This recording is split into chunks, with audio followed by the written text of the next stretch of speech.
బట్టి ఆమేన్. అందరికీ నా హృదయపూర్వక వందనాలండి. క్రొత్త నిబంధనలో మొట్టమొదటిగా దేవుడు మనకి చేసిన ప్రామిస్ ఏంటి?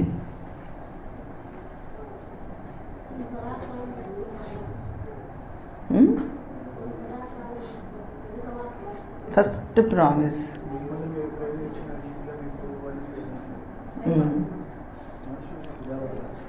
అది భయపడకుడి అనేది కమాండ్. టాపిక్లోకి వచ్చారు. దాని వెనకాలే చెప్తారు. అంటే చూడండి, మత్తయి సువార్త 1వ అధ్యాయము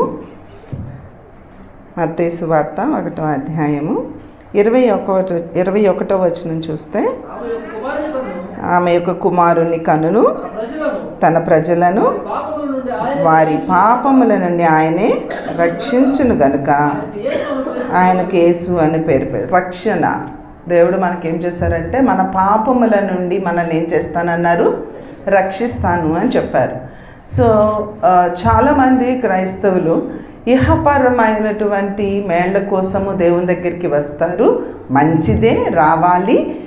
అది మన బేసిక్ ఫెయిత్ అనమాట.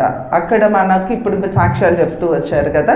సో దేవుడు వాళ్ళ పట్ల చేస్తూ ఉన్నటువంటి శరీర పరిధులలోని ఆ యొక్క ఆత్మీయ కార్యాల ద్వారా, శరీర పరిధులలోని శరీర బెనిఫిట్స్ పొందడం ద్వారా మనలో ఏమవుతుందంటే ఫెయిత్ అనేది, విశ్వాసము అనేది ఇంక్రీజ్ అవుతూ ఉంటుంది.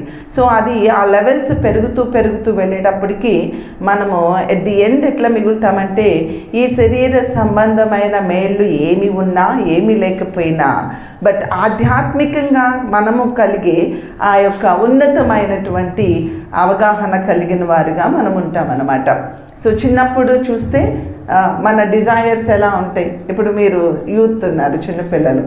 నేను స్కూల్లో ప్రిన్సిపల్గా నేను ఎక్కువగా చూస్తూ ఉన్నది ఏంటంటే, చిన్న వయసు నుంచి ఒకరిని ఒకరు ఆపోజిట్ సెక్స్ని అట్రాక్ట్ చేయడము. వాళ్ళే దానికి పెట్టుకున్న పేరు లవ్ కదా. చిన్న వయసులో ఈవెన్ నర్సరీ నుంచి ప్రారంభించబడుతుంది. కానీ వాళ్ళ చిన్న మనస్సుతో వాళ్ళు ఇప్పుడు ఒక మ్యారేజ్ చేసుకోబోయే ముందు ఆలోచనలు ఎలా ఉంటాయో, ఈ చిన్న వయసులో 8th, 9th, 10th స్టాండర్డ్లో వాళ్ళ ఆలోచనలు అంత మెచ్యూర్డ్గా ఉంటాయా? ఉండవు, చాలా ఫూలిష్గా ఉంటాయి కదా. అట్లానే మన స్పిరిచువల్గా కూడా అవి ఉంటాయి. బట్ దేవుని మీద ఫెయిత్ ఉంటుంది. అది ఏ పరిధుల్లో ఉంటుందంటే శరీర సంబంధమైన వాటిని గెయిన్ చేసుకునే ఆ విధానంలో ఉంటుంది. మన ఇచ్చలు, మన కోరికలు, మన ఆశలు శరీర పరిధుల్లో తీర్చుకోవడం కొరకు అవి ఉపయోగపడతాయి. బట్ మనము మెచ్యూర్ అవుతూ ఉన్నప్పుడు, అంటే స్పిరిచువల్ గ్రోత్ మనలోకి వస్తూ ఉన్నప్పుడు అదేమవుతుంది అంటే చాలా మెచ్యూర్డ్గా ఆలోచిస్తాము. ఈ శరీర సంబంధమైనవి, భూ సంబంధమైనవన్నీ మనకి ఎలా అనిపిస్తాయో తెలుసా? యూజ్లెస్ అనిపిస్తాయి అన్నమాట. ఆ మెచ్యూరిటీలోనికి మనము రావాలి. ఎనీవే, ఇక్కడ మనం చూసినట్లయితే దేవుడు ఏమన్నాడంటే, మన పాపముల నుండి ఆయన మనలను రక్షిస్తాను అనే ఆ ప్రామిస్ని దేవుడు మనకి ఇచ్చారనమాట. అయితే ఈ దేవుని ప్రామిసెస్ ఎప్పుడు కూడా కండిషన్స్తో ఉంటాయి. ఆ కండిషన్స్ అప్లై అనమాట. అవి లేకుండా ఇవి జరగవు.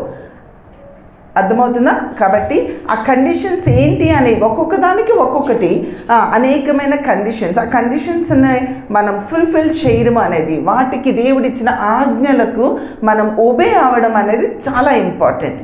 దేవుని ఆజ్ఞలకు ఒబే అవ్వకుండా ఆయన యొక్క ప్రామిస్ను మన లైఫ్లో ఫుల్ఫిల్ అవ్వాలి అనుకోకూడదు.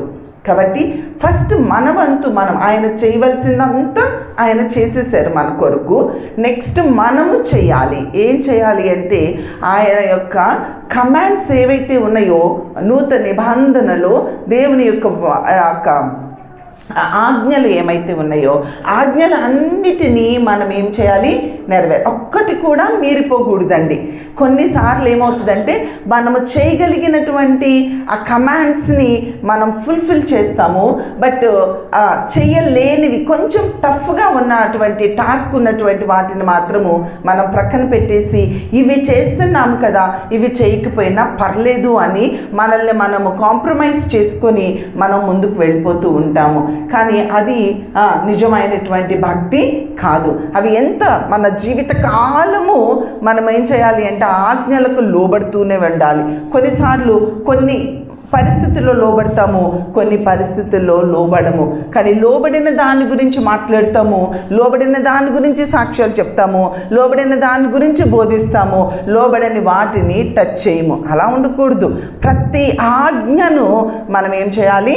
నెరవేర్చవలసిన వారిగా ఉన్నాం. అప్పుడు గాడ్ ఏం చేస్తాడంటే మనకిచ్చిన ప్రతి ప్రామిస్ని మన లైఫ్లో ఆయన ఏం చేస్తారు? ఫుల్ఫిల్ చేస్తారు. ఈ వాక్యముని మీరు నమ్మాలి. వాక్యములో ఉన్న ప్రతిదీ కూడా మీరు ఏం చేయాలి అంటే ఫుల్ఫిల్ చేసుకోవాలి. అవుతుంది. ఇది ప్రత్యేకంగా నీకే ఇవ్వాలని కాదు. ఈ బైబిల్ గ్రంథంలో ఉన్న ఆ ప్రామిసెస్ అన్నీ కూడా నువ్వు క్లెయిమ్ చేసుకోవాలి. వాటిని నీవు స్వంతం చేసుకోవాలి. వాటిని స్వంతం చేసుకోవాలి అంటే నీవు దేవుని ఆజ్ఞలకు లోబడాలి. ఇక్కడ మన టాపిక్ వచ్చేసేటప్పటికి ఇక్కడ మనల్ని రక్షిస్తారు. క్షమించడానికి రక్షించడానికి డిఫరెన్స్ ఏంటో చెప్పగలుగుతారా? రక్షించడము అంటే ఇంకా కంప్లీట్గా అనమాట. క్షమించడము, నేను క్షమించేసాను లేపో అంటాము, అది రక్షించడము కాదు. అర్థమైందా? అపరాధ భావము నుండి మనకి విడుదల కలగడము అది క్షమించడము. రక్షించడము అంటే మన పాపపు బానిసత్వము నుంచి కంప్లీట్గా మనం ఏమైపోతాము అంటే అందులో నుంచి బయటకు వచ్చేస్తాము. ఇక పాపము జాలము. దేవుడెప్పుడు క్షమించే శక్తి కలిగిన వాడే అని అనుకోకండి. దానికి మించిన శక్తి ఏంటి అంటే క్షమిస్తాడు. But at the same time మనము ఆ పాపాన్ని మరలా చేయకుండా మనల్ని ఏం చేయగలుగుతారు? ఆపగలుగుతారు. చాలామంది క్షమాపణ వరకు వెళ్తారు, మళ్ళీ తప్పు చేస్తారు, మళ్ళీ దేవుని దగ్గరికి వెళ్ళి క్షమించవా ప్రభా అంటారు. దేవుడు మళ్ళీ క్షమిస్తాడు. దీనితో తృప్తి పొందిపోయి జీవితకాలము తప్పులు చేస్తూ క్షమించమని అడుగుతూ దేవుని ప్రేమ చాలా గొప్పది అని చెప్పుకుంటూ ఉంటారు. కానీ అలాంటి ఆత్మీయ స్థితిలో మనము ఉండకూడదు. భక్తి అనేది ఎప్పుడు ఇండివిజువల్. ఫెలోషిప్, ఇప్పుడు మన సంఘంగా మనం ఇక్కడ కూడుకున్నాము, అది ఇండివిజువల్. ఇక్కడ చర్చ్ అనేది ఎప్పుడు భక్తిహీనులు ఉంటారు, భక్తులు ఉంటారు. ఆ భక్తిలో కూడా స్టేజెస్ కలిగిన వారు ఉంటారు. అలానే మన యొక్క ఫెలోషిప్ అనేది మనం ఇక్కడ కూడుకుంటున్నప్పుడు రకరకాలుగా ఉంటుంది. కానీ మనం ఒకటి అర్థం చేసుకోవాలి, డోంట్ లుక్ ఎట్ అదర్స్. నీవు ఎలా ఉన్నావు, నీ ఆత్మీయత ఎలా ఉంది? మనం ఎంతసేపు ఫోకస్ అంతా మన వైపు ఉండాలి. మన ఫోకస్ ఎవరి మీద ఉన్నా మనము ఆధ్యాత్మికంగా ఎదగడము అనేది హైలీ ఇంపాసిబుల్. కాబట్టి దయచేసి నేను మీకు మనవి చేసేది ఏంటి అంటే డోంట్ లుక్ ఎట్ అదర్స్. ఇతరుల వైపు చూడొద్దు, ఇతరుల లోపాల వైపు చూడొద్దు. నేను లాస్ట్ టైం చెప్పాను కదా, మన యొక్క తూకము మన రాయి ఎవరై ఉండాలి? క్రీస్తు అయి ఉండాలి. తరాజులో 2 ప్లేట్లు ఉంటాయి. ఒకటి రాయి పెడతాము, ఇక్కడేమో పదార్థాన్ని పెడతాము. ఆ పదార్థము నువ్వైతే ఆ రాయి క్రీస్తు అవ్వాలి. ఆ రాయి నన్ను పెట్టొద్దు, నన్ను చూడొద్దు. ఆ రాయిని సాగర్ గారిగా పెట్టొద్దు, సంఘములో ఒక పెద్ద కాబట్టి ఆయన్ని పెట్టొద్దు. ఆయన వైఫ్గా నన్ను పెట్టొద్దు, లేదా ఇక్కడ పెద్దలని పిలువబడుతున్న వారిని మీరు పెట్టొద్దు, లేదా నీ తోటి విశ్వాసిని నువ్వు పెట్టొద్దు. కానీ అక్కడ ఎవరిని పెట్టాలండి? క్రీస్తుని మాత్రమే పెట్టాలి. మన ఫోకస్ క్రీస్తు వైపు ఉండాలి. క్రీస్తును పోలి మనము నడుచుకోవాలి. ఎట్ ది ఎండ్ స్పిరిచువాలిటీ అంటే ఏంటంటే క్రీస్తులాగా, క్రీస్తు స్వారూప్యములో, క్రీస్తు మనస్సు కలిగి మనము బ్రతకడమే అది ఫైనల్ జడ్జిమెంట్ అన్నమాట. కాబట్టి ఈ విషయాన్ని మనం జ్ఞాపకం చేసుకుందాం. ఎనివే, దేవుడు మనకి ఫస్ట్ చేసిన ప్రామిస్ ఏంటంటే ఆయన మనల్ని రక్షిస్తాను అన్నారు. మరి రక్షించబడినారా? ఇంకా పాపము చేస్తూ క్షమాపణ పొందుతున్నారా? లేదా రక్షణ పొందారా? దేవుడు మిమ్మల్ని మీ ప్రతి పాపము నుండి విడిపించారా? లేకపోతే ఇంకా పాపంలో బ్రతుకుతూ క్షమాపణ పొందుతున్నారా అనేది మీకు మీరుగా ప్రశ్నించుకోనండి. ఒకవేళ క్షమాపణ పొందుతున్నాము, దేవుని ప్రేమ గొప్పది అనుకుంటున్నారా, అది ఫస్ట్ లెవెల్, అది లో లెవెల్ భక్తి. కానీ దానికి మించి దేవుడు మనకిచ్చిన ఈ ప్రామిస్ నెరవేరాలి అంటే మన మనల్ని ఆయన ఏం చేస్తారు? రక్షిస్తారు. దానికి పై వచనాన్ని మనం చూసినట్లయితే ఆ పై వచనములో దావీదు కుమారుడైన యోసేపుతో మాట్లాడుతూ ఉన్నారు. దేవుని దూత మాట్లాడుతుంది. ఏమని మాట్లాడుతుందంటే, నీ భార్య అయిన మరియను చేర్చుకొనుటకు భయపడకుము. నువ్వు భయపడొద్దు. పాపం వ్యభిచారము చేయొద్దు, దొంగతనము చేయొద్దు, లేకపోతే నరహత్య చేయవద్దు. ఇలాంటివన్నీ మనం విన్నాము కదా. కానీ ఈ భయము అనే దాని గురించి, భయాన్ని ఒక పాపముగా మనము చెప్పడం అనేది చాలా అరుదుగా కనబడుతూ ఉంటుంది. తెలుసా మీకు భయము అనేది పాపము అని? భయస్థులు పిరికివారు పరలోక రాజ్యములో ప్రవేశించరు అని వాక్యం ఉందా లేదా? కాబట్టి పిరికివారు ఎవరు? భయపడేవారే కదా పిరికివారు అంటే. మరి పిరికివారుగా మనం ఎందుకు ఉంటున్నాము? పిరికితనము అంటే, భయము అంటే విశ్వాసము లేకపోవడము. సో నీకు విశ్వాసములో నువ్వు సన్నగిల్లుతున్నావు అంటే నువ్వు భయపడుతున్నావు. దేనికి నువ్వు భయపడుతున్నావో నీకు తెలుసు. మనుషులకు భయపడుతున్నావా? పరిస్థితులకు భయపడుతున్నావా? నీ అప్పులకు భయపడుతున్నావా? నీ జబ్బులకు భయపడుతున్నావా? లేకపోతే నీ పాపములు క్షమించబడినయో లేదో అని భయపడుతూ ఉన్నావా? దేనికి నువ్వు భయపడుతున్నావో నాకు తెలియదు. భయము అనే దాన్ని జయించిన వారు ఎందరున్నారు? భయాన్ని జయించవా? అరే చిన్న అనారోగ్యం వస్తే భయపడిపోతావు. నీ బిడ్డలకి ఏదన్నా చిన్న అనారోగ్యం వస్తే భయపడిపోతావు. ప్రతి దానికి భయము. నీకు విశ్వాసము ఉంటే నీకు భయము ఉండదు కదా. అంటే నీకు విశ్వాసము లేదు కనుక నువ్వేం చేస్తున్నావంటే భయపడుతూ ఉన్నావు. ఆ భయాన్ని మనము వీడాలి. భయపడకుము. అనేక సందర్భాలలో దేవుని యొక్క వాక్యము మనకు చెప్పేది ఏంటంటే భయపడొద్దు. బట్ స్టిల్ మనలో భయము అనే దాన్ని కంప్లీట్గా జయించిన వారు ఎవరైనా ఉన్నారా? ఇట్స్ టూ డిఫికల్ట్ కదా. నాకు మొన్న టూత్ ఏక్ వచ్చింది. పెయిన్ వస్తే మా మమ్మీకి డయాబెటిక్ పేషెంట్ అనమాట. అందుకే ఆమె పళ్ళు తొందరగా కదిలిపోయి ఊడిపోయి మళ్ళీ పళ్ళు కట్టించుకోవాల్సి వచ్చింది. నేను ఎప్పటి నుంచో స్వీట్స్ తినటం మానేశాను. అన్నము ఒక్క పూటే, అది ఎంత ఒక్క ముద్ద గట్టిగా నొక్కితే ఒక్క ముద్దే, అలాగ తక్కువ తినడము. ఎందుకు అంటే అమ్మో ఆ డయాబెటిక్ పేషెంట్గా నేను అవ్వకూడదు, నా పళ్ళు పోకూడదు. నేను డయాబెటిక్ పేషెంట్ని కాదు, నేను బీపీ పేషెంట్ని కాదు, ఏ రకమైన పేషెంట్ని కాదు, ఒక్క బ్యాక్ పెయిన్ తప్ప. అయినప్పటికీ కూడా నా పళ్ళు పోతూ ఉంటే అప్పుడు అమ్మా ఈ మొదలైపోయింది. ఆ కొంచెం ఉంటేనే 10 సార్లు వెళ్ళిపోయాను డాక్టర్ దగ్గరికి. మనోజ్ అని మన డాక్టర్ ఉంటారు. ఆ డాక్టర్ దగ్గరికి వెళ్ళి, మనోజ్ నా పళ్ళు ఏంటి ఆ గ్యాప్ వస్తుంది, ఆ పళ్ళు పెయిన్ వస్తుంది అని చెప్పి ఎన్నిసార్లు తీసుకొని వెళ్ళాను. బేబీని తీసుకొని వెళ్ళేదాన్ని. వెళ్ళాక ఏమీ లేదక్క, చాలా కొంచెమే. అయినా సరే మళ్ళీ నాకు మనోజ్ సరిగ్గా నాకు ట్రీట్ చేయట్లేదు అని చెప్పేసి మళ్ళీ మొన్న ఇక్కడ డాక్టర్ దగ్గరికి వెళ్ళి, డాక్టర్ నాకు ఈ పెయిన్ వస్తుంది అని చెప్పేసి మళ్ళీ చూస్తే ఆయన పీకేస్తారేమో అనుకున్నా.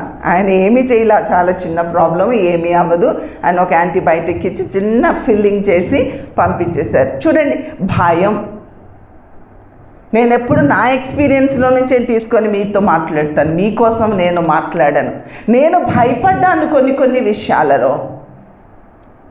చాలా ధైర్యవంతురాలను అనుకుంటూనే, అనేక మందికి ధైర్యం చెప్తూనే, when it comes to me కొంచెం అనారోగ్యం రాగానే అర్రే, చూడండి ఎంత అధైర్యం వచ్చేస్తుందో కదా మనకి. కొంతమందికి ఎలా ఉంటాయంటే వాళ్ళకున్న అప్పులు చాలా పెద్ద కొండలాగా ఉంటాయి, వాళ్ళకున్న అనారోగ్యాలు చాలా పెద్ద కొండలాగా ఉంటాయి. ఇలా అనేక విధానాలలో మనకి భయం. కొంతమందికి వారి భార్యలకి ఏమన్నా అయితే భయం, కొంతమందికి వారి భర్తలకి ఏమన్నా అయిపోతుందేమో అని భయం, కొంతమందికి వారి బిడ్డలకి ఏమన్నా అయిపోతుందేమో అని భయం. ఇంకా ఫ్యామిలీ ఓరియంటెడ్ అనమాట. ఇంకెంతసేపు ఫ్యామిలీని ప్రొటెక్ట్ చేసుకుంటూ వాళ్ళని చాలా జాగ్రత్తగా కొంచెము అలా అమ్మో జ్వరం వచ్చేసిందండి, ఇదైపోయిందండి, అదైపోయిందండి అని పరిగెత్తుకుంటూ హాస్పిటల్కి వెళ్ళిపోతాం. పాపం వాళ్ళు డబ్బులు క్యాష్ చేసుకోవాలి కాబట్టి వాళ్ళు ఏదో మందులు రాసి స్కానులు రాసి పంపిస్తారు. వాళ్ళకి తెలుసు నువ్వు భయపడుతున్నావు, అక్కడ ఏమీ లేదు అనేది తెలుసు. కానీ ఏమీ లేదు వెళ్ళిపోమ్మా అంటే మన మైండ్ మన మనస్సు అంగీకరించదు, సాటిస్ఫై అవ్వదు. ఈ డాక్టర్ నేను చెప్పాను కదా, ఆ మనోజ్ సరిగ్గా చూడట్లేదేమో అన్నట్లుగా ఈ డాక్టర్ ఏమి మందులు ఇవ్వట్లేదు, ఈ డాక్టర్ ఏమి ట్రీట్ చేయట్లేదు కాబట్టి ఈ డాక్టర్ మంచోడు కాదు, ఇంకొక డాక్టర్ దగ్గరికి వెళ్దాము. ఇలాంటి భయముతో ఈ దినమున అనేకులు ముందుకు అడుగులు వేస్తూ ఉన్నారు. నేను ఒక కపుల్ వచ్చారు మొన్న, వాళ్ళతో మాట్లాడుతూ ఉంటే వాళ్ళ పాపకి కొంచెం బాగాలేదు. అక్క అసలు ఎందుకు అవుతుంది అని ప్రతిదినము మందిరంలోకి వచ్చి వాళ్ళు ముందే ప్రార్థన చేసుకుంటూ ఉన్నారు. అయినా కానీ ఆ పాపకి సిక్ అయ్యిందా హాస్పిటల్ అడ్మిట్ చేయాల్సి వచ్చింది. అయినా మళ్ళీ విడవకుండా మందిరానికి ప్రతి దినము వచ్చి వారు ప్రార్థన చేసుకుంటూ నా దగ్గరకు వచ్చి మాట్లాడుతూ ఉంటే వాళ్ళు అన్నారు, నేను గతంలో చేసిన పాపాలు నా బిడ్డ మీద పనిచేస్తున్నాయేమో, నా బుద్ధిహీనత నా బిడ్డ మీద పనిచేస్తుందేమో అని భయం వేస్తుందక్క అని చెప్పినప్పుడు నేనన్నా, లేదు నాన్న, ఆ భయము అనేది అపవాది నుండి వచ్చినది. అపవాది నుండి వచ్చినటువంటిదే భయము. అది సాతాను యొక్క వెపన్. వాడి యొక్క మెయిన్ వెపన్ ఏంటి అంటే భయము. నిన్ను అబద్ధం ఆడనివ్వడేమో, నిన్ను దొంగతనం చేయనివ్వడేమో, నిన్ను మోసము చేయనివ్వడేమో, లేకపోతే నువ్వు వ్యభిచారము చేయనివ్వడేమో, నీ తలంపుల మీద జయమిస్తాడు. అన్ని రకాలుగా నువ్వు బాగానే ఉన్నావు అని చూపిస్తాడు. ఫియర్ అనేది మాత్రము నిన్ను వెంటాడుతూనే ఉంటుంది. వీటన్నిటికంటే పవర్ఫుల్ ఏంటి అంటే ఫియర్. అదే గ్రేట్ సిన్. దాని నుండి ఒక క్రైస్తవుడు బయటికి రావడము చాలా అరుదుగా కనబడుతూ ఉంది. కాబట్టి ఆ భయాన్ని జయించాలి అని ఈ దినము దేవుని వాక్యము మనతో మాట్లాడుతూ ఉంది. దేనికి భయపడుతున్నావు ప్రియ చెల్లి, ప్రియ తమ్ముడు? దేవుడు అంతగా పరలోకాన్ని వీడి ఈ లోకానికి వచ్చి మనల్ని రక్షించడానికి, మన పాపములను మన శాపములను భరించి, మన పాపముల నిమిత్తమై ఆయన చనిపోయి ఆయన రక్తాన్ని కార్చి ఆయన కల్వరిలో చేసిన గొప్ప త్యాగము, దాన్ని అర్థం చేసుకుంటే ఆ ఫియర్ అనేది మనలో అస్సలు ఉండనే ఉండదు. ఎందుకు ఫియర్ ఉంటుంది అంటే నీవు నీ వాక్యాన్ని నువ్వు వినవు, వాక్యాన్ని నువ్వు చదవవు. రిఫరెన్స్లు అన్నీ పెట్టుకున్నాను, బట్ టైం మనకు చాలదు కాబట్టి వాక్యాన్ని నీవు చదవవు. అసలు క్రీస్తు కల్వరిలో చేసిన త్యాగమును నీవు మర్చిపోతావు. అసలు సువార్త ప్రకటించడం అంటేనే క్రీస్తు కల్వరిలో మన కొరకు చేసినటువంటి త్యాగాన్ని మనం ఏం చేయాలి అంటే ప్రొక్లైమ్ చేస్తూ వెళ్ళాలి. సిలువను గూర్చిన వార్తే మనము చెప్పాలి. చాలామంది దాన్ని ప్రక్కన పెట్టేస్తున్నాము. సిలువను గూర్చినటువంటి వార్త మనము వినాలి, చదవాలి. దేవుడు మనకు చేసింది ఏంటి అనేది మనం అర్థం చేసుకోగలిగినప్పుడు భయము అనేది మనలోనికి రాదు రాదు రాదు. కాబట్టి మీరు భయపడుతున్నారు అంటే దాని అర్థం ఏంటి అంటే దేవుడు నీ కొరకు ఏమి చేశారో కల్వరిలో నీకు అర్థం కాలేదు. వినుబుద్ధిని పుట్టించు ప్రభువా, ప్రతి దినము వినుబుద్ధిని పుట్టించు అని భక్తుడు ప్రార్థన చేస్తూ ఉన్నాడు. దేవుని దగ్గర నుంచి ప్రతి దినము వినే అనుభవం నీకుందా?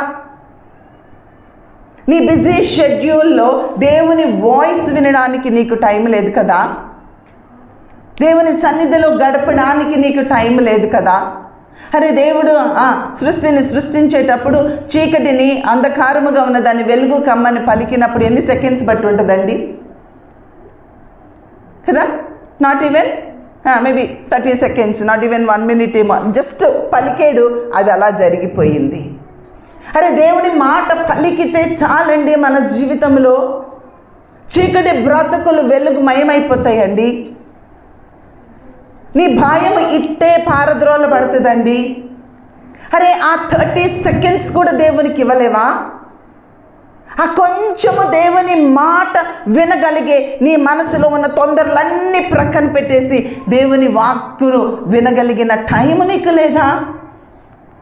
ఊరికే మోకరించి హడావిడిగా ప్రార్థన చేయడం కాదు. ఇచ్చే ఆ కొంచెం టైము అది వ్యాలిడ్గా ఉండాలి, వాల్యుబుల్గా ఉండాలి.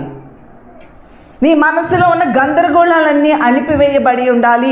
లేదా నీ యొక్క ప్రెషర్స్, నీ యొక్క టెన్షన్స్ అన్నీ కూడా అలా అణచబడి ఉండాలి.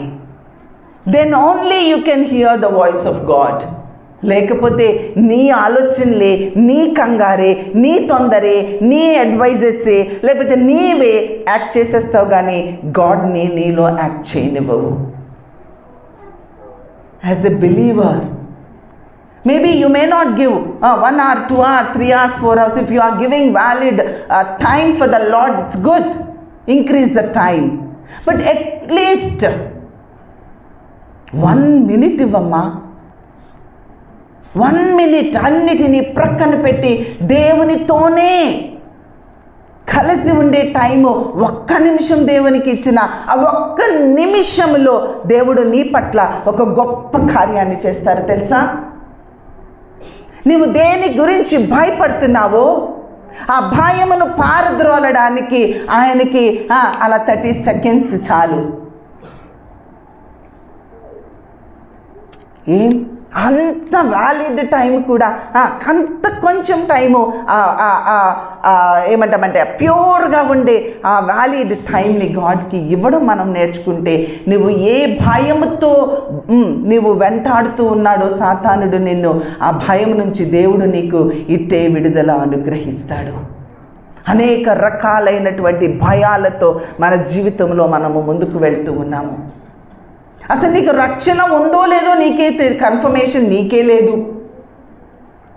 అరే దేవుడు ఇంత నా శాపమును భరిస్తున్నాడు కదా, నా కొరకు ఇంత త్యాగం చేశాడు కదా, ఆయన హీ ఫర్గివెన్ మీ అనే నిశ్చయతే నీలో కలగట్లేదు. అంటే ఇంకా ఆయన పవర్ని నువ్వేం చేస్తున్నావు, ఆయన శక్తిని నువ్వేం చేస్తున్నావు, డౌట్ చేస్తూనే ఉన్నావు. ఆ డౌట్లో నుంచి మీరు బయటకు రండి. సాతాను యొక్క గ్రేట్ వెపన్ ఏంటి అంటే నీకు డౌట్ క్రియేట్ చేయడమే. అది పెద్ద ఫియర్ అన్నమాట. లూకా సువార్త 21:25 ఒకసారి చూద్దామా?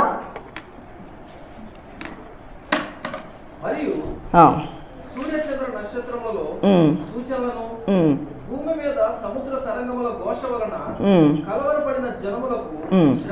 కలవరపడిన జనములకు ఏమి కలుగుతుంది? అసలు నీకెందుకు కలవరము వస్తూ ఉంది? కలవరము అది నీకు దేనికి దారి తీస్తుంది? శ్రమకు దారి తీస్తుంది. కలవరపడద్దు. నువ్వు ఈ దినమున శ్రమ పొందుతూ ఉన్నావంటే మేబీ మెంటల్లీ, ఫిజికల్లీ, ఎమోషనల్లీ ఇంకా రకరకాలుగా చూస్తూ ఉంటే నువ్వు కొంతమంది బయటకు ధైర్యంగా ఉంటారు, కానీ మనసులో చాలా ధైర్యవంతులుగా ఉంటారు. మరి మాటలు, ధైర్యమైన మాటలు కనిపిస్తాయి, కానీ వారి యొక్క డేర్ స్టెప్ తీసుకోలేని పిరికి వారిగా ఉంటారు చాలామంది.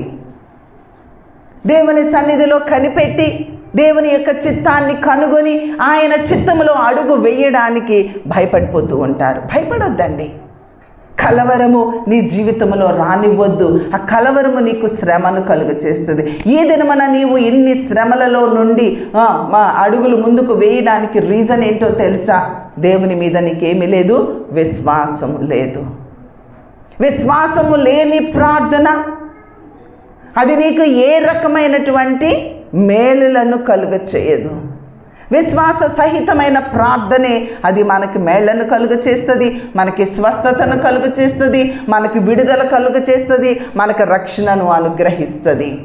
కాబట్టి ఆ యొక్క విశ్వాసమును మనము స్థిరపరచుకోవాలి. సాతాను యొక్క వెపన్ అది ఫియర్ అనేది మనం అర్థం చేసుకుంటే ఆ ఫియర్లో నుండి మనము బయటకు రాగలుగుతాము. కాబట్టి ఆ కలవరములో నుండి మనం ఏం చేయాలి? బయటకు రావాలి. చూడండి, ఇంకా కొంచెం కిందకు చూసినట్లయితే, మనుషులు ఎదురు చూచి ధైర్యము చెడి ఏం చేస్తారంట? కూలుదురు. భయం ఉన్నప్పుడు ధైర్యము చెడిపోతుంది. ధైర్యము చెడిపోయినప్పుడు నువ్వు కూలిపోతావు. కాబట్టి అలాంటి ఆ ఫియర్లో నుంచి మనందరము బయటకు రావాలి అని దేవుని వాక్యము మనకి సెలవిస్తూ ఉంది. కాబట్టి ఈ విషయాన్ని మనం అర్థం చేసుకుని అలానే కొలసీలకు రాసిన పత్రిక 2వ అధ్యాయము 13వ వచనం ఒకసారి చూద్దామా. దేవుడు మన కొరకు ఏమి చేశారో అనేది మనం అక్కడ అర్థం చేసుకున్నట్లయితే ఆ ఫియర్ అనేది మనకి పోతుంది. కొలసీలకు రాసిన పత్రిక మరియు అపరాధముల వలనను అపరాధముల వలన, ఫస్ట్ది అపరాధముల వలన, రెండోది శరీరమందు సున్నతి పొందక యుండుట వలన మీరు మృతులై ఉండగా దేవుడు వ్రాతపూర్వకమైన ఆజ్ఞల వలన మన మీద రుణముగాను మనకు విరోధముగా నుండిన పత్రమును ఆయన ఏం చేశారట, ఆ పత్రమును మేకులతో సిలువకు కొట్టి దాని మీది చేవ్రాతను తుడిచివేసి మనకు అడ్డము లేకుండా దానిని ఎత్తివేసి మన అపరాధములన్నిటినీ ఆయన ఏం చేశారు, క్షమించారు. ఆ యొక్క అపరాధము శరీరమందు సున్నతి పొందకుండా ఉండడము, ఆ మృతులము అనే అపరాధ భావము, ఇలాంటి ఆ వ్రాత పూర్వకమైనటువంటి ఆ యొక్క రుణమును లేదా ఆ పత్రమును ఆయన ఏం చేశారంటే సిలువలో ఏం చేశారు, దానిని చించివేశారు. ఇప్పటికీ నమ్మవా నీ పాపాలు క్షమించబడిని అని? ఇప్పటికీ నమ్మవా? ఎందుకు నీకు డౌట్? ఎందుకు పాపం మీద నీకు ఇంకా జయం రావడం లేదు? ఎందుకు పాపం అనే భయముతో నువ్వు ఎందుకు విలవెల్లాడిపోతూ ఉన్నావు? ఎందుకు కృంగిపోతూ ఉన్నావు? ఎందుకు శ్రమకు పాలైపోతూ ఉన్నావు? శ్రమల పాలైపోతూ ఉన్నావు ఈ భయమును బట్టే కదా. దేవుణ్ణి నీవు నమ్మలేనందువలననే కదా. అదే దేవుణ్ణి నీవు నమ్మగలిగినట్లయితే ఆయన సిలువలో నీ కొరకు నీ రుణమును ఆయన చెల్లించి వేశారు.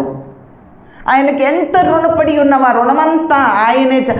నువ్వు ఏదో డాక్యుమెంట్స్ రాసుకుంటారు కదా, ఇన్ని లక్షలు ఇవ్వాలి అని రాసుకుంటారు కదా, దానికి మళ్ళీ సంతకాలు కూడా పెట్టుకుంటారు కదా. అరే నువ్వు కొన్ని 10 లక్షలు లేకపోతే 1 కోటి రూపాయలు ఇంకొక వ్యక్తికి ఇవ్వాలి, రుణపడి ఉన్నావు. ఆ పేపర్ని చించివేసి నువ్వు నాకేమీ ఇవ్వక్కర్లేదు, ఇప్పుడు రుజువేమన్నా ఉందా నువ్వు ఇవ్వాలి అనేది? లేదు కదా. అబ్బా ఎంత ధైర్యాన్ని దేవుడు మనకు అనుగ్రహిస్తే ఆ సిలువలో ఇంకా ప్రభువుని నమ్మకుండా ఆ పాపము ప్రభా నన్ను క్షమించు అని అడిగిన తర్వాత ఇంకా ఆ పాపము నీ పిల్లల మీద కూడా వస్తుంది అని భయపడతావు ఎందుకు?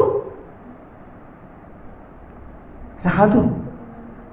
కానీ ఆ పాపము నుండి విడుదల పొందకుండా, క్షమించబడి రక్షణలోనికి రాకుండా, అంటే అపరాధ భావము నుంచి విడుదల పొంది మరలా తిరిగి పాపములో పడిపోతూ ఉన్నట్లయితే ఆ పాపములో నుండి నిన్ను బయటకు తీసుకురావడానికి చిన్న చిన్న దెబ్బలు,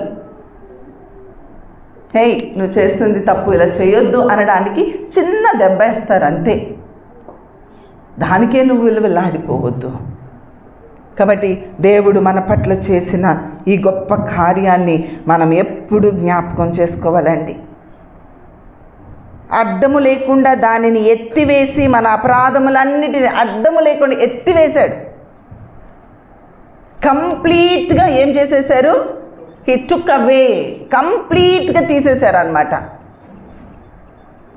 అసలు అక్కడ ఏమీ అడ్డు అనేది లేకుండా ఆయన ఎత్తివేసి అనే మాట ఎంత బాగుందో చూడండి. అడ్డము లేకుండా నువ్వు చేసిన ప్రతి పాపము నీ హృదయాంతరంగాలలో నీ బాల్య దినముల నుంచి ఎంత నరుని యొక్క హృదయం అది ఎలాంటిదంట?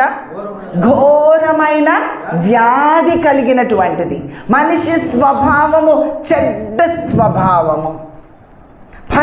బయటికి మనం చాలా బాగా కనిపిస్తాము, కానీ మన హృదయం కుళ్ళిపోయిన స్థితిలో, కంపు కొట్టే స్థితిలో,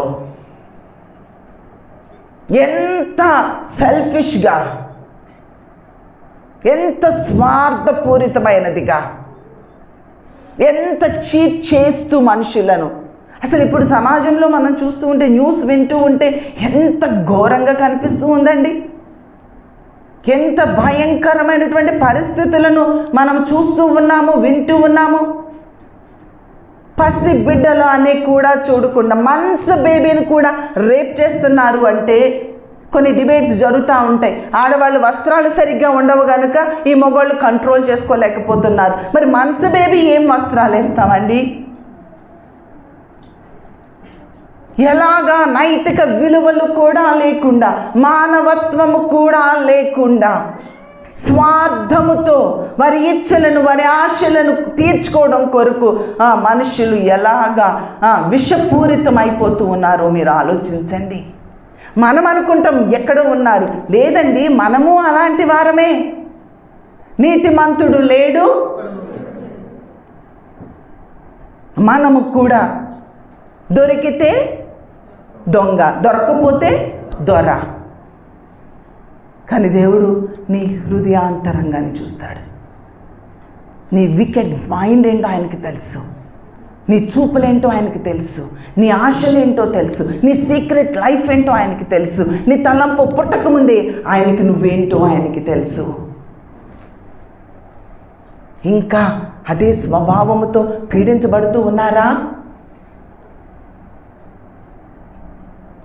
జనరల్గా ఈ మగ పిల్లలు ఆడపిల్లల్ని రేప్ చేస్తారు అనేది మొన్న ఒక న్యూస్లో చూస్తే 4 అమ్మాయిలు కలిపి ఒక అబ్బాయిని రేప్ చేశారంట. ఎంత ఘోరంగా ఉందండి, ఎంత ఘోరంగా ఉందండి వినడానికి.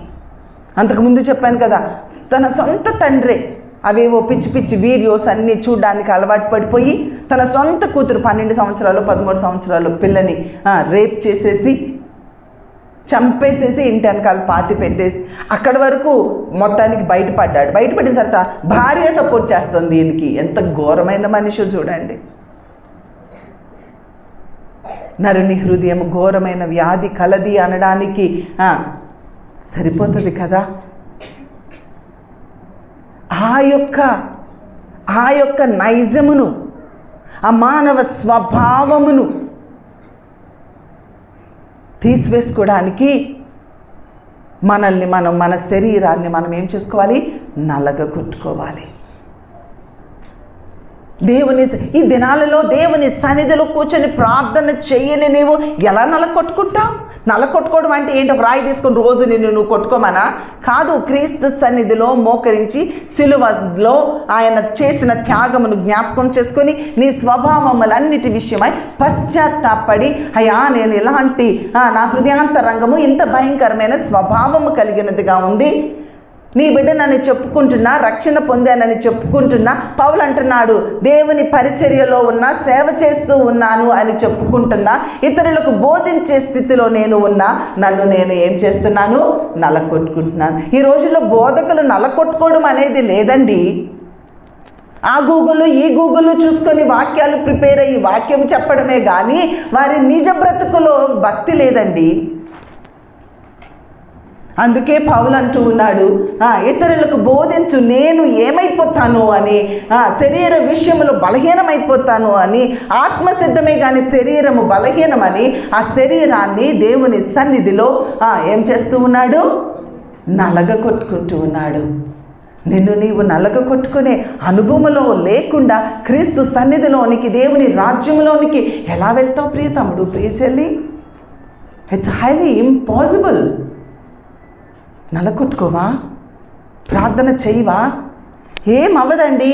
రాకడ అన్నయ్య పద్దాక చెప్తూ ఉన్నారు కదా, మీకు ఎప్పుడు పడితే అప్పుడు రాకడ వచ్చేస్తుంది, సమీపంలో ఉంది అని. అయినా నీకు భయం లేదా?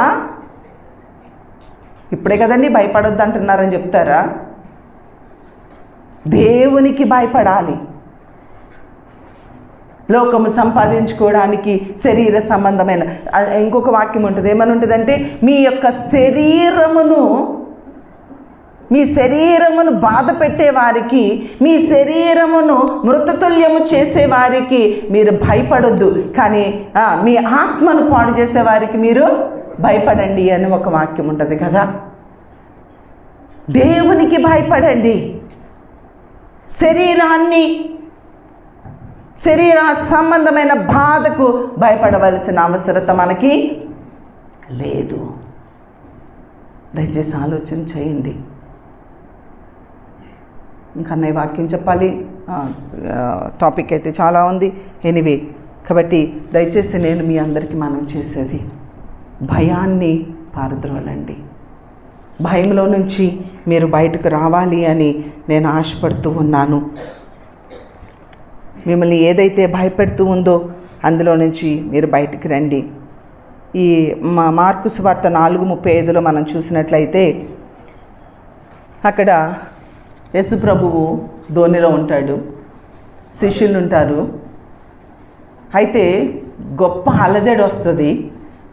అలజడి వచ్చినప్పుడు భయపడిపోతే యేసు ప్రభు ఏం చేస్తారు తెలుసా? కాదు, హాయిగా నిద్రపోతూ ఉంటారు. చక్కగా తలగడ మీద అమరమున తలవాల్చుకొని హాయిగా నిద్రపోతూ ఉన్నారు. వీళ్ళందరూ కలవరపడిపోయి ఆయన లేపి ఆయన్ని కలవర పెట్టేయాలని చూస్తూ ఉన్నారు. బోధకుడా, మేము నశించిపోతున్నాము, నీకు చింతలే. మళ్ళీ పైగా వీళ్ళ చింతని దేవుని మీద రుద్దేసి ఏమంటున్నారు? మేము నశించిపోతున్నాం, నీకు చింత లేదా? దేవుడు చింత పడేవాడు కాదండి. ఎందుకు నీకు చింత? బట్ అక్కడ ఆలస్యం చేస్తూ ఉన్నారు. ఆలస్యము జరుగుతుంది.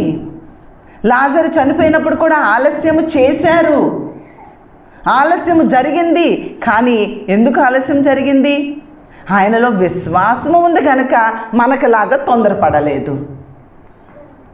దేవుడు కార్యము చేస్తాడు అనే ధైర్యము, నా తండ్రి చేస్తాడు అనే ధైర్యం యేసు ప్రభువుకు ఉంది. ఎందుకు కలవరపడుతున్నావు? నీ కలవరం మనం కూడా ప్రార్థన చేస్తే, దేవుడా నీకు చింత లేదా? నీ కూతుర్ని కదా, నీ కొడుకుని కదా, నీకు చింత లేదా? నేను ఎప్పుడూ ప్రశ్నించలేదండి, అట్లా దేవుని ప్రశ్నించలేదు. మొన్న ప్రశ్నించా. భలే సాక్ష్యాలు చెడగొడతాక కూడా సాతానుడు భలే పనిచేస్తాడు కదా. నా కూతురు రాసింది, నవ్వుకుంటుంది అక్కడ. అయితే దానికి సీటు వచ్చే ఛాన్సెస్ కనిపించలే.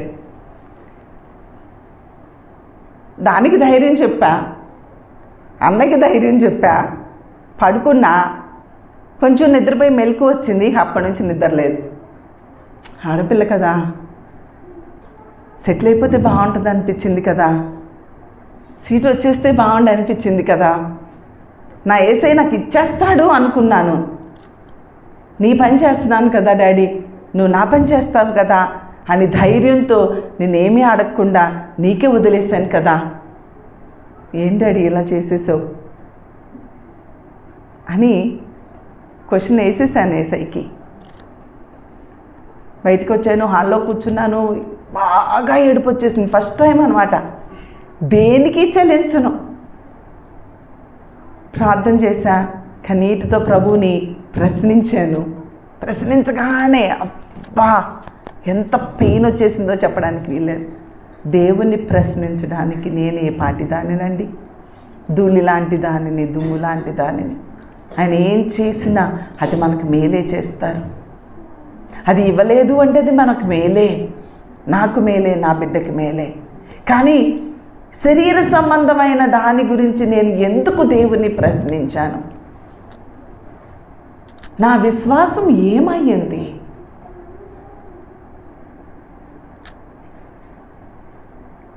కొన్నిసార్లు అదే నల్ల కొట్టుకోవడం తగ్గుంటుంది.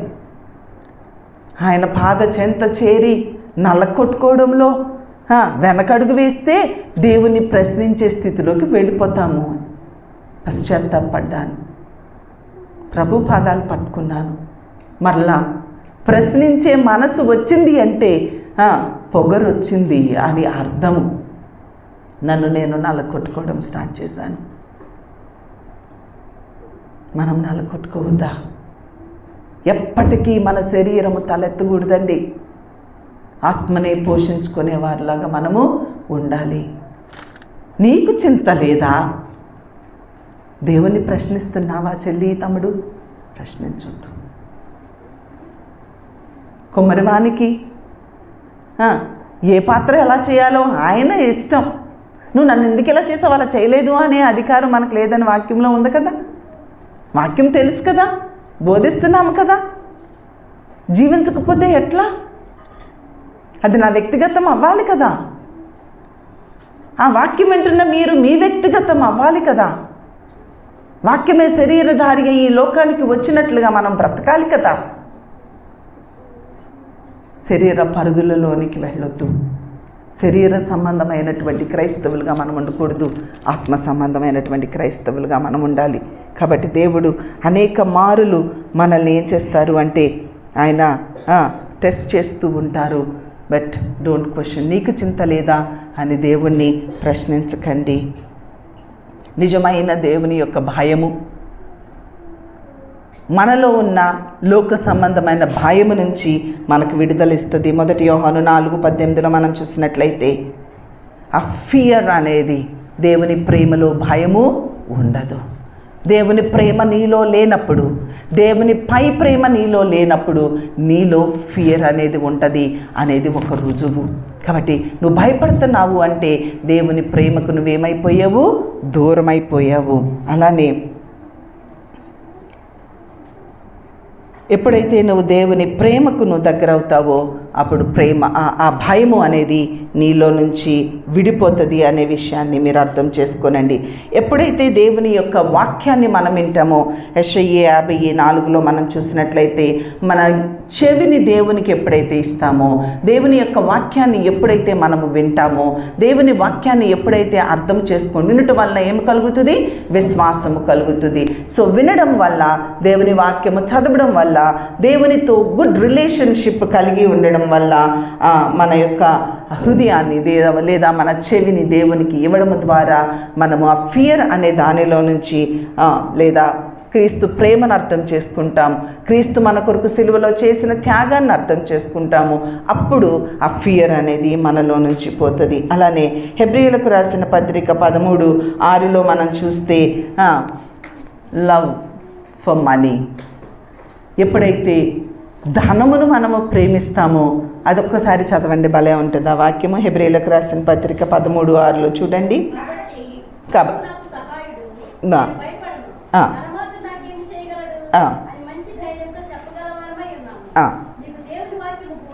దానికి పై వచనం చదవండి. ధనాపేక్ష లేని వారై, ధనాపేక్ష లేని వారే మీకు ఏది కలిగి ఉందో దానితో మనం ఏం చేయాలట? తృప్తి పొందాలి. చదువమ్మా. దేవుడు అంటున్నాడు, నిన్ను ఏమాత్రము విడువను, నీకున్న దాంతో నువ్వు తృప్తి పొందు, ఏమాత్రము నిన్ను విడువను, ఎన్నడూను ఎడబాయను. ఇంకా కాబట్టి ప్రభువు నాకు సహాయుడు. నీ విశ్వాసం ఎవరి మీద ఉంది? ధనము మీద లేదు. ప్రభువు నాకు సహాయుడు, నేను భయపడను. చూసారా? ధనము నీకు ధైర్యాన్ని ఇవ్వదు, ధనము నీకు భయాన్ని ఇస్తుంది. కాబట్టి ధనము మీద నువ్వు డిపెండ్ అవ్వకు. ఎప్పుడైతే ధనాన్ని ప్రేమిస్తావో దేవుని ప్రేమ నీలో ఉండదు, నీలో భయం ఉంటుంది. కాబట్టి దేవుని ప్రేమను కలిగిన వారుగా మనం ఉండాలని దేవుని వాక్యము మనకి సెలవిస్తూ ఉంది. ఫెయిత్ అనేది ఫియర్ నుంచి మనకి విడుదల అనుగ్రహిస్తుంది. ఎవరైతే దేవునికి వారి హృదయాన్ని ఇస్తారో, దేవుని వాక్యం చదువుతారో, దేవుడి సిలువలో చేసిన త్యాగాన్ని జ్ఞాపకం చేసుకుంటారో, ఈ లోకంలో ఉన్న దేనికి కూడా శరీర పరిధుల్లో మనం ఏం చేయము? భయపడము. ప్రియ చెల్లి, తమ్ముడు, ఇంకా భయపడుతూ ఉన్నావా? దేనికి భయపడుతున్నావు? నీ పాపంలో నిమిత్తం భయపడుతున్నావా? నీ అనారోగ్యం నిమిత్తం భయపడుతున్నావా? నీ అప్పుల నిమిత్తం భయపడుతున్నావా? నీ యొక్క స్థితిగతులను బట్టి భయపడుతున్నావా? నీ బిడ్డల భవిష్యత్తు గురించి భయపడుతున్నావా? వారి విద్య గురించి భయపడుతున్నావా? వారి క్యారెక్టర్ గురించి భయపడుతున్నావా? దేని గురించి భయపడుతున్నావు? భయపడొద్దు. ఒకే ఒకటి, వాక్యానికి స్థలం ఇవ్వు. దేవుని వాక్యం చదువుకో. ఆయన సిలువ సన్నిధిలో కూర్చొని నల్లకొట్టుకుంటూ నీ గురించి, నీ బిడ్డల గురించి, నీ భర్త గురించి, నీ భార్య గురించి, నీ సంఘం గురించి, సమాజం గురించి ప్రార్థన చేయగలుగుతూ ఉన్నావా? దయచేసి మీరందరూ కూడా ప్రార్థనా పరులుగా తయారవ్వండి. దేవునిని ప్రేమించండి. అప్పుడు ఫియర్ అనేది మనలో ఇప్పుడు చూడండి, విజయవాడ ఎప్పుడైనా వైనాడు అట్లా అయిందంటే ఆ ప్రాంతం అవుతుంది అనుకున్నాం, కానీ విజయవాడ అలా అవుతుందని అనుకున్నామా అండి? ఆల్మోస్ట్ మన చర్చ్లో 90% of the people they were affected. విజయవాడలో చర్చ్లో ఉన్న వాళ్ళందరూ అసలు ఒకళ్ళ జాడ ఒకరికి తెలియదు. ఫోన్స్ చేద్దామంటే కరెంట్ లేదు, స్విచ్ ఆఫ్ అయిపోయినాయి. అసలు 3 రోజులు ఆ వాటర్లోనే అలా ఉండిపోయారంట. పీకల లోతు నీళ్ళల్లో టాయిలెట్స్ లేవు, తినడానికి లేదు, బయటికి రావడానికి లేదు, భయము. ఆ చీకటిలో పిల్లల్ని వేసుకొని ఎంత ఫియర్తో ఉన్నారు. అసలు నేనైతే అల్లల్లాడిపోయాను. అరే ఏంటి పిల్లలందరూ ఇట్లా అయిపోయారు. మన సంఘం అసలు కరోనా టైంలో మన సంఘస్థులు ఎవరూ కూడా ఎఫెక్ట్ అవ్వలేదు. అలాంటిది ఏంటి భయానకమైనటువంటి వాతావరణాలు. అలా అని మీరు భయపడక్కర్లేదు. నీతిమంతులు సింహం వలె తన నీతిగా బ్రతకండి, ప్రభు మీద ఆధారపడండి, ప్రార్థన చేయండి. ఎలాంటి విపత్తులు అక్కడికి వచ్చినాయి మనకు రావు అని అనుకోవడానికి లేదు. ఏ టైంలో ఎలాగా మనము దేవునికి లోబడకపోతే, దేవునికి సమయం ఇవ్వకపోతే, నిన్ను నువ్వు సెట్ చేసుకుంటూ నీ వైపు నువ్వు చూసుకొని నీవు దేవునికి అప్పగించుకోకపోతే మనం ఎక్కడికి వెళ్ళినా, ఎంత ఎత్తైన ప్రదేశంలో మనం ఉన్నా వి విల్ బీ ఎఫెక్టెడ్. అలా అని ఇక్కడికి రావాలనడం లేదు. మా చెల్లి అదే చెప్పిందంట, న్యూస్వీల్లో గ్రేస్ చెప్పిందంట, జోనథన్ వైఫ్ ప్రసంగం చేస్తూ, వైనాడులో వచ్చింది మనం క్షేమంగా ఉన్నాం అనుకోకుండా మనకు వస్తుందని. నేను ఎందుకన్నామమ్మా పాస్టర్ అమ్మవి, నువ్వంటే పాస్టర్స్ నోట్తో అన్నది నెరవేరద్దంట, ఎందుకన్నావు నువ్వు అట్లా? ఇప్పుడు చూడు నిజంగానే విజయవాడ అంతా మునిగిపోయింది, వాళ్ళు కూడా మొత్తం అన్ని నీళ్ళు వచ్చేసినాయి. నేను అనేది మిమ్మల్ని భయపెట్టడానికి కాదు, మీరు ధైర్యంగా ఉండండి. ఎప్పుడు ధైర్యంగా ఉండగలరు? పాపం మీలో లేనప్పుడు, ఫెయిత్లో మీరు ఉన్నప్పుడు. విశ్వాసం కలిగి జీవిస్తామా ప్రియ చెల్లి, ప్రియ తమ్ముడు? దేవుడు ఎంత గొప్ప దేవుడు, మన పట్ల ఎంత గొప్ప కార్యాలు, ఎంత క్షేమంలో మనల్ని ఉంచారు. స్తుతిస్తూ ఇంకా కృతజ్ఞత కలిగి ఇంకా నమ్మకంగా రక్షించబడిన మనము ఆయన రాజ్యాన్ని కట్టేవారుగా, ఆత్మలను సంపాదించేవారుగా, అనేకుల్ని నిజమైన భక్తి విధానంలోనికి నడిపించడానికి దేవుడు నిన్ను నన్ను ముందుగా రక్షిస్తే మనం సుఖంగా సౌఖ్యంగా ఇలానే మౌనంగా ఉంటే దేవుడు మెచ్చడు. దుర్దినాలు రాకముందే మనము నివసిస్తూ ఉన్నటువంటి వీటి యందు మనకు సంతోషం లేదు అని చెప్పు సంవత్సరాలు రాకముందే మనం ఏం చేయాలట? సృష్టికర్తను స్మరణకు తెచ్చుకుంటావా? చిన్న ప్రార్థన చేద్దాం. దయచేసి తలలు వంచి ఇప్పటివరకు కూర్చున్నారు కాబట్టి మరి ఇంకొక ప్రసంగం వినే ముందు లేచి నిలవబడి దేవుని వైపు చూస్తావా? కృతజ్ఞతా భావముతో దేవుడు నీకు చేస్తూ ఉన్న మేళ విషయము కృతజ్ఞత కలిగి, అపవాది అయినటువంటి వాడు దేవుని యొక్క వాగ్దానాలను స్వతంత్రించుకోకుండా నిన్ను భయపెడుతూ ఉంటే ఆ భయముతో నువ్వు దేవునికి దూరం అయిపోతూ ఉన్నావా? చిన్న ప్రార్థన చేద్దాము. లీడ్ చేయనా? ప్రార్థన చేద్దాం.